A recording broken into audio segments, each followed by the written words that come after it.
Good evening and welcome. The Senate will on Thursday screen Professor Joash Mopitan, President Bola Tinubu nominee for the position of Chairman of the Independent National Electoral Commission.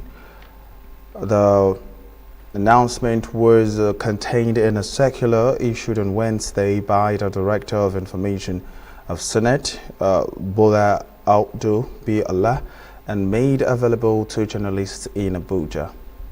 The development comes less than 24 hours after Tinubu's letter seeking Mopitan's confirmation was read on the Senate floor by the President of the Senate, Godswill Akpabio. And according to the circular, the screening will take place in the Senate chamber of the National Assembly complex. Mopitan's nomination, endorsed last week by the National Council of State, marks a major transition for the electoral body, following the exit of Prof. Mahmood Yakubu after a decade as INEC chairman.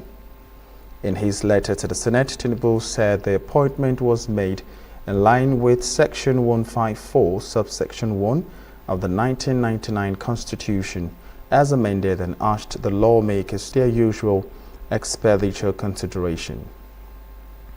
The Senate has ordered a full-scale investigation into rising safety concerns within the aviation sector, following the revelations from the Nigerian Safety Investigation Bureau, SNIB, about a runway overrun incident involving an Air Peace aircraft at Port Harcourt International Airport. The resolution was passed on Wednesday. It was raised by Senator Abdul Fatai Buhari, the Oyo North, on the need to strengthen aviation safety following the NSIB report on the Air Peace runway incident. The Senate directed its Committee on Aviation to engage all relevant stakeholders, including the NSIB, the Nigerian Civil Aviation Authority, the Federal Apprehensive Report, within 6 weeks. In a related resolution, the Senate also urged the federal government to construct an additional runway at the Nnamdi Azikiwe International Airport, Abuja, citing the need to prevent operational bottlenecks and improve safety margins in the nation's capital. Aerospace Development, Festus Keyamo, and the stakeholders in the sector have backed the proposed legislation to establish the African Aviation and Aerospace University in Abuja. Correspondent Linda Ike reports that they describe the university as a timely intervention to address a critical manpower shortage, threatening the growth of the aviation and aerospace industry in Nigeria. Speaking at a public hearing organized by the House Committee on Aviation Technology, a continental hub for aviation research, innovation and training, who was represented by his permanent secretary, Ibrahim Abubakar, said the proposed university is a visionary step that aligns with the ministry's long-term agenda to make Nigeria a global aviation training hub. Chairman of the House Committee on Aviation Technology, Tajuddin Abisudu, said the bill represents a historic opportunity for Nigeria to lead the continent in aviation education, technology and research, and also the initiative as a major step towards transforming Nigeria's aviation landscape. With this proposed establishment bill, when passed into law, it is noteworthy that all these significant achievements could be multiplied, as it is envisioned that the passage of the AAAU establishment bill will lay the foundation for the university's continued growth and sustainability, enhance national and the university's credentials, strengthen institutional autonomy, accountability and funding mechanisms, support Nigeria's vision to become Africa's leading aviation training and innovation hub, enable stronger collaboration with global partners, attracting research funds and fostering technological advancement across African aviation and aerospace sectors. On behalf of the entire management, staff and students, we express our wholehearted support for this proposed establishment bill for the AAAU. We are confident that this legislative endorsement will further empower the university to fulfill its national, continental, and indeed global mandate. And over 80% of Nigeria's aviation and workforce obtain their professional and advanced training abroad. Indeed, till today, we spend a lot of resources, foreign exchange, to send workers for abroad. 2, that the total annual expenditure on foreign aviation training exceeded 8 billion naira. 3, that less than 15% of aviation professionals under 40 years possess postgraduate qualifications in aviation management, safety, or are projected to grow at 5.7% annually, creating an urgent need for locally trained professionals and researchers. It then became clear that Africa must have an aerospace capacity to drive safely innovation and competitiveness in the global industry. This bill is not merely about the creation for another academic institution. It is about laying the foundation for a future where Nigeria becomes a continental leader in aviation technology, aerospace innovation, and human capital development. The aviation and aerospace imperatives, from air transport logistics to satellite technology, these industries shape global competitiveness, national security, and economic resilience. We have enough institutions to do that, but this is the time for us to begin to look at specialized universities that deal with certain aspects of national growth and development. And we must not shy away. And I'm sure if you look at the way we've been going, people will think, oh, sports is physical education. No. There's sports technology, sports politics, sports engineering, sports psychology, sports marketing. In fact, several aspects of sports that the university can focus on rather than just physical education and exercise in the field. So, and they should have the support of stakeholders. Imo State to comply with the Petroleum Industry Act PIA 2021. This is a sequel to adoption of Wednesday, and correspondent Linda Ike reports that he said the motion will ensure that oil and gas operation in the state are aligned with legal and regulatory frameworks, including the Nigerian Oil and Gas Industry Content Development Act 2010. In a brief in the news to violate protest that could threaten. Governor Duoye Diri of Bayelsa State has resigned from the People's Democratic Party (PDP). Diri, who announced this on Wednesday at the Exco Chamber in the Bayelsa State Government House, he said his decision was for an obvious reason, but did not state the reason or the political party to which he will be moving. He announced after he wishes to notify that in keeping with the extant protocols that Governor Lawrence Erojakbo was absent, but the governor said all those not present at the meeting were on official assignments. He also stated that the chairman of all the locally led by the Speaker Abraham Ngobere. The meeting was attended by 10 members of the House of Assembly. The 24-member House of Assembly has 20 PDP lawmakers. 3 All Progressive PDP does present a presidential candidate and win the 2027 election.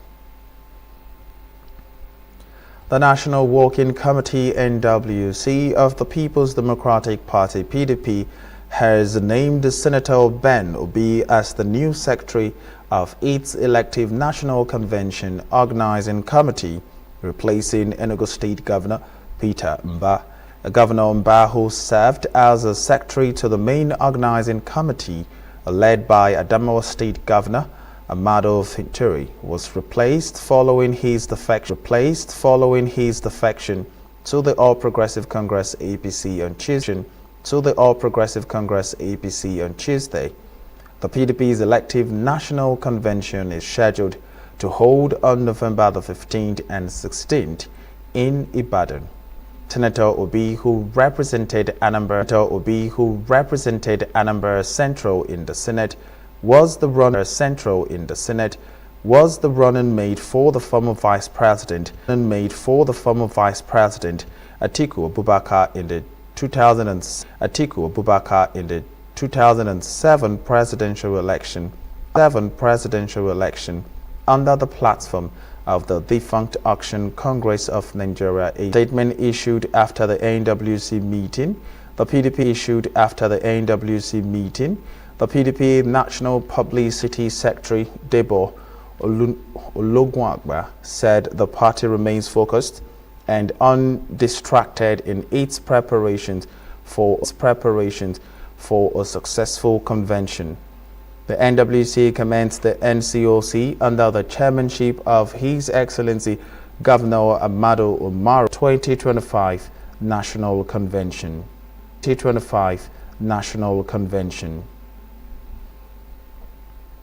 And in the wake of the latest defection by the Bayelsa State Governor Toye Diris to the All Progressive Congress APC, a one-party state. Speaking after the plenary on Wednesday, the former Bayelsa governor declared that he remains firmly in the party and describing himself as a soldier of democracy who is committed to strengthening multi-party politics in Nigeria. And according to him, he said, and I quote, I am where I have always been, one-party state. As a Democrat, I understand the ups and downs of the process, but I remain constant and steadfast in the PDP. End of quote. Taking a swipe at some governors in the party, including Governor Duri, Senator Dixon accused them of failing to provide leadership within the party and contributing to its internal crisis before jumping ship. Dixon revealed that Governor Duri has consulted him several times before defecting, but said that he was not convinced by the reasons presented. In this case, the governor consulted me several times. Compelling reason for a second-term governor to defect. No reason. And we know the issues in the PDP, but issues are there to be solved by the governors and the leaders. Have they not been the leaders of the parties? And if we don't succeed in retrieving the PDP, in saving the PDP, then we'll be part of a collective decision, which again should not be the ruling party, because I believe there must be opposition. A democracy without opposition ceases to be democracy. It becomes dictatorship from that day. It becomes totalitarianism. Position does not mean you have to be fighting. You have to be, here am I, supporting the president's nomination. By the Constitution, it is the responsibility of the president to forward a name of INEC chairman to us. And he has done that. I know there are people who say a president who is partisan should not have that power, but that is not the law as it is. That is the law as it ought to be, probably. Osun State Governor Ademola Adeleke has assured the people of Akinlalu community that perpetrators of the attack, which left 4 persons dead in the community, will be incident pledged to compensate families of injured and dead victims in the incident, which involved Amotekun operatives. The leaders in the community urged the governor to suspend the commandment of the Amotekun Cop Isaac Moyele pending the completion of investigation in the interest of justice. In the same vein, Director General of Nigeria Inland Waterways Authority and governorship aspirant in Osun State, Bola Oyebamiji, visited the community and promised scholarship and empowerment for the victims. This is the first time I will see a town that embraces peace. Because if we have to be other town, they could have been burning houses, they could have been doing all sorts of stuff, but they embrace peace. And I believe they should continue to embrace the peace. and the family victim will be compensated, and everybody that participated in the killing, the investigation is going on. They've been arrested, even including the Amotekun. They've been arrested, and investigation is going on. As we draw strength from your visit, we respectively submit the following critical appeal for the immediate and unconditional suspension of the Amotekun Corps Commandant Adekunle Isaac Omoyele, pending the conclusion of a full and fair investigation. Number 2, justice and accountability. 3, public clarification. This is an unavoidable situation. It shouldn't have even happened in the first place, but it has happened. So we are not resting on our oars. We are on top of the game. The people arrested have been in Abuja already. So we are still arresting. So I can assure you, all the inhabitants of this town, that justice will be done. You can count on the Commissioner of Police and the governor himself, who is always backing us for things like this. In talking to them, there was a request for police station in this environment, and the Ambo movement promised that that police station will be built and constructed and delivered. That's one.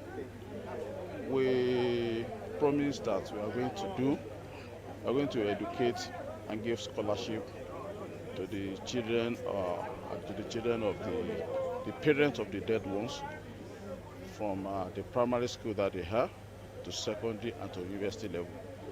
And we have constituted a committee immediately that will handle that.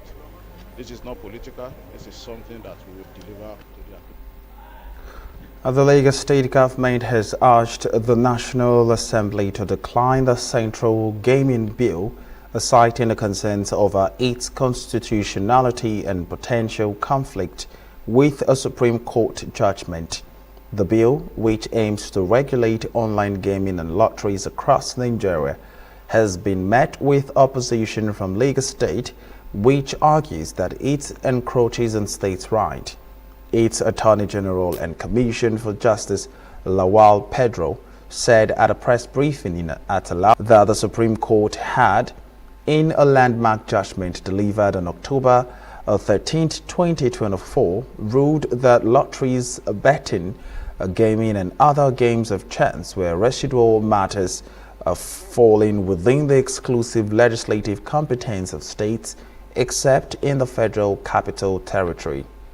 Pedro, who argued that the Central Gaming Bill relates lotteries and gaming, as the matters were not included in the executive legislative list. Pedro warned that if the National Assembly proceeds with the bill, that it would amount to defying a binding Supreme Court decision, encroaching upon state powers and potentially leading to a constitutional chaos. He urged the Senate to decline a concurrence to the bill, citing the importance of respecting the rule of law, constitutionalism and federalism. To now seek to reclaim powers, the Supreme Court and indeed the Constitution is not just a legal principle. It is the soul of democracy. It requires that we respect final pronouncement and uphold the separation of powers among three arms of government. Let us remember, the strength of our democracy lies not in the minds of any institution. Of Lagos State and other states, in particular the 22 states concurrent to the Central Gaming Bill, HB 2020, as presently constituted in the interest of the rule of law, constitutionalism, federalism, and national stability. This is not about Lagos State. It is about Nigeria. It's about protecting the integrity of the Supreme Court and preserving the federation as the Constitution envisions it.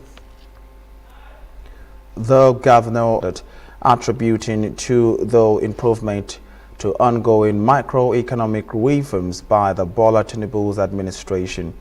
Cardoso, who spoke at the G24 press briefing on the sidelines of the IMF World Bank annual meeting in Washington, D.C., said the surplus is expected to remain stable in the near term as policy reforms continue to gain traction.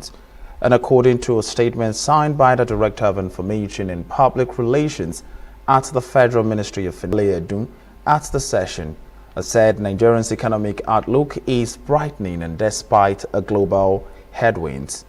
The Apex Bank governor noted that the CBN was working on a framework to strengthening currency swaps with other countries, ensuring that such arrangements benefit both sides while supporting Nigerians' external reserves and trade settlements.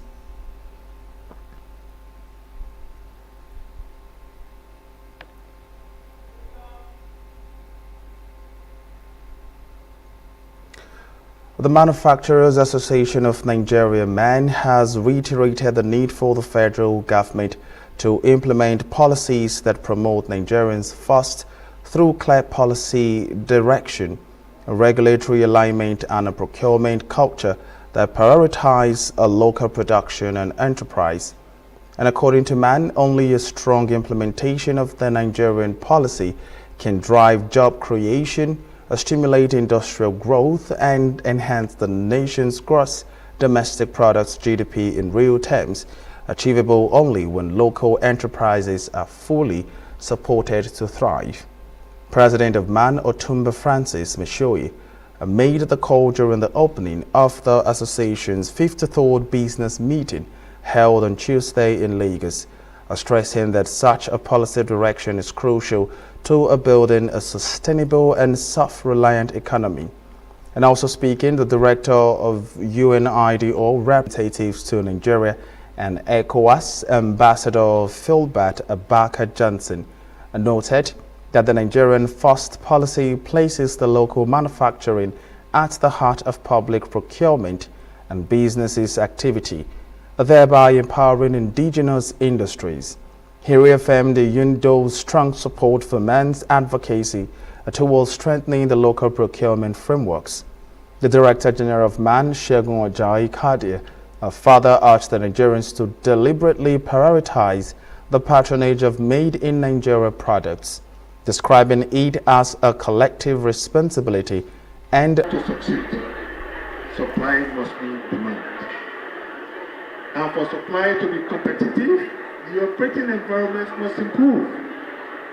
Let us be clear that manufacturers in Nigeria operate under a very tough business environment, very turbulent. Energy costs remain astronomically high. Over time, actually is perennial, particularly in logistics and transportation. Insecurity continues to impede progress business planning and operations, and in general, despite the onset of relative stability, a lot still needs to be done to overcome macroeconomic headwinds. You must take intentional action to overcome these binding constraints and promote an environment that solves for planning and competitiveness. As we look ahead, MAN is not resisting on the horizon. We are deepening our engagement with the government to shape reforms in infrastructure development, tax policy, industrial financing, and trade facilitation. We are expanding our research capacity to better inform advocacy as based on data-based advocacy.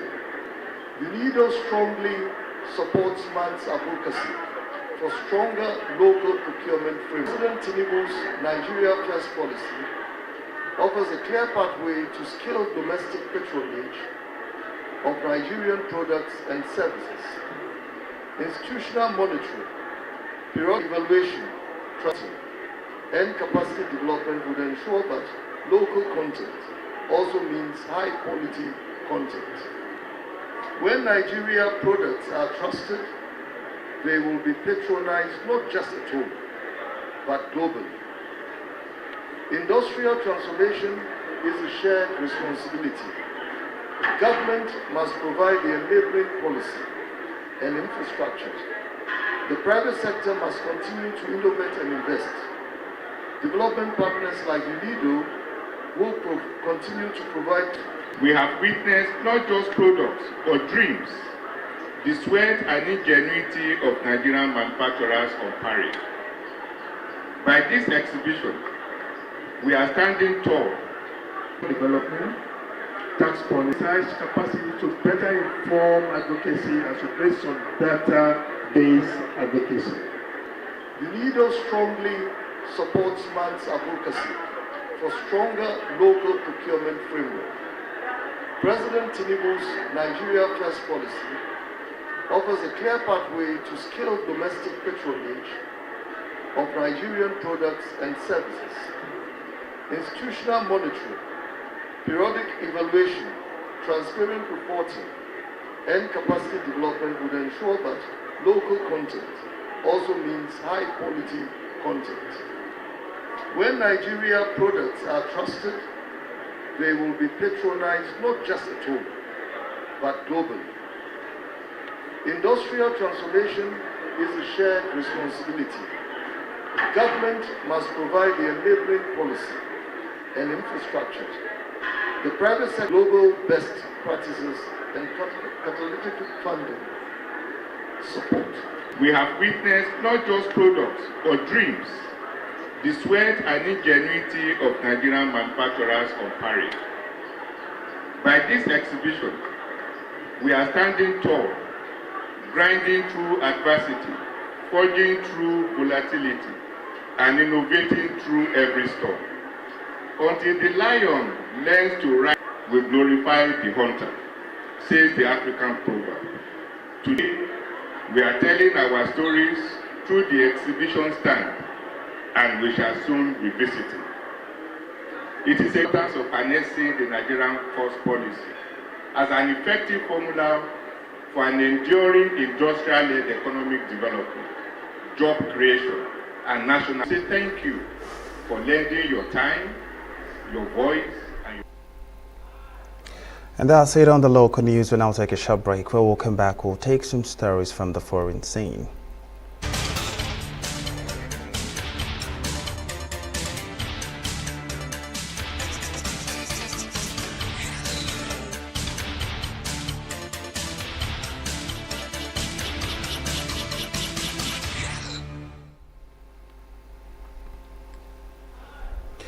Welcome back. In the foreign scene, the crowd came to mourn the death of Kenyan opposition not less than 5 times is not the point for the fans of the father.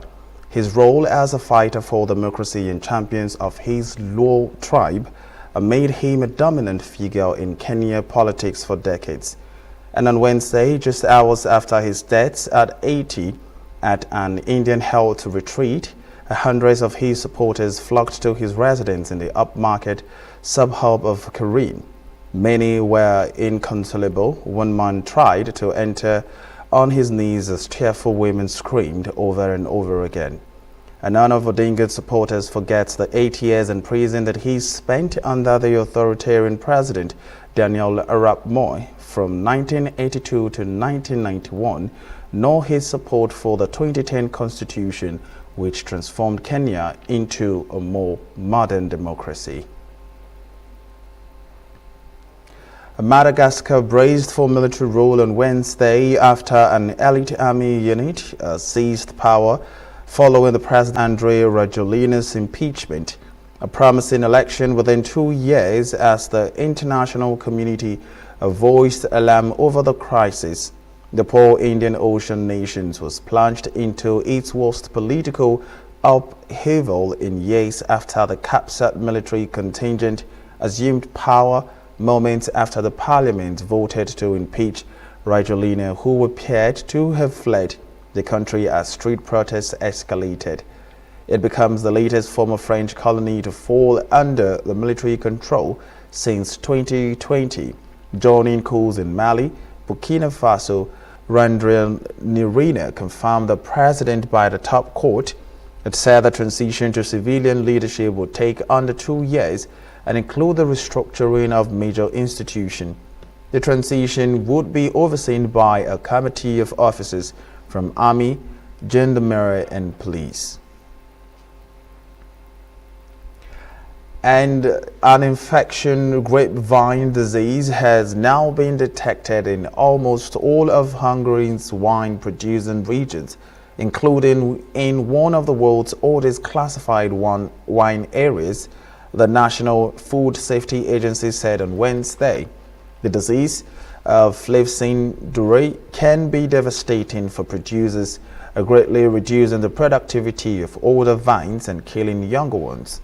Though it is not harmful to humans, it is mainly transmitted by the American grapevine leafhoppers, a pest that has spread significantly across the Central Europe in recent years because of the climate change. There is no known treatment against it. The Hungarian's National Food Chain Safety Office said that suspected cases had been discovered near 2 villages in northern wine regions that until now has not been affected. One is the Tokaj area, famous for its sweet wines, which is one of the first legally recognized wine regions in the world. Authorities have begun setting up perimeters around the affected plantations and where they inspect all vines and destroy those infected.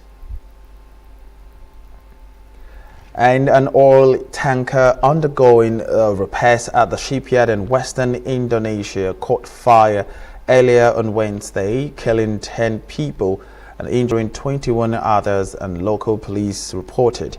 The blaze broke out aboard the MT Federal 2 at around 4:30 a.m., 21:30 GMT on Tuesday, while the vessel was docked at the shipyard on Batam Island near Singapore. A local police chief, Zainal Arifin, told the AFP sparks were seen inside a storage area of the vessels. He added that the fire was extinguished about an hour later. The victims were taken to 4 nearby hospitals, and authorities have launched an investigation to the cause of the fire.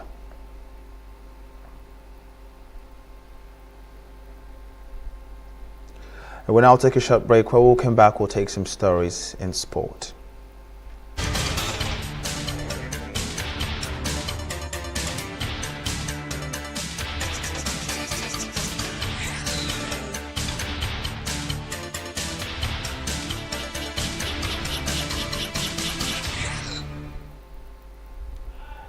Welcome back in sport. Burkina Faso defender Steve Yago has expressed a deep frustration after Nigeria clinched the spot in the continental playoffs for the 2026 FIFA World Cup and edging out his country in goal difference. Nigeria qualified as one of the 4 best runner-ups following of the African qualifying round, joining Cameroon, Gabon and Dr. Congo in the next stage.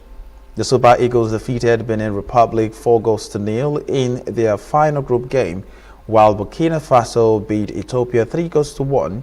Despite both sides finishing with 15 points, Nigeria advanced due to a superior goal difference. Gabon topped the runner-ups ranking with 19 points, followed by Dr. Congo with 16, Cameroon +9 goal difference, and Nigeria +7, while Burkina Faso +6 narrowly missed out. Region format, questioning how results were assessed.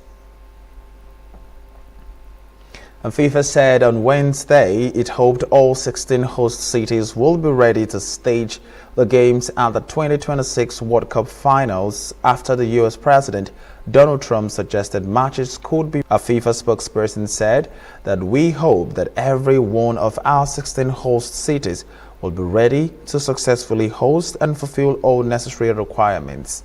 The spokesperson, however, added that safety and security are obviously the government's responsibility, and they decide what is in the best interest for public safety. Trump said on Tuesday that FIFA President Gianni Infantino would support the moving World Cup games from U.S. cities if necessary, and in September, Trump raised the possibilities of moving matches amid his crackdown on democratic-run cities. Barcelona midfielder Frank de Jong signed a new deal until 2029. The Spanish champions announced these on Wednesday. The 28-year-old Dutch international joined Barcelona from Ajax in 2019 and in his 7th season with the Catalan Giants, winning 2 La Liga titles and the Copa del Rey twice. In a statement, the club said the Barca are confident that the midfielder can be a pivotal part of the current sporting project due to his quality and spirit. Form at times, but became a key part of the midfield under Hansi Flick's last season alongside Pedro Gonzalez. And arriving under the previous Barca president Josep Maria Bartomeu, De Jong is one of the club's highest earners, with Spanish media reporting that he has accepted a pay cut in his new deal starting from 2026-27 season. De Jong said previous media reports over his salary were exaggerated and has affected how he was viewed by fans.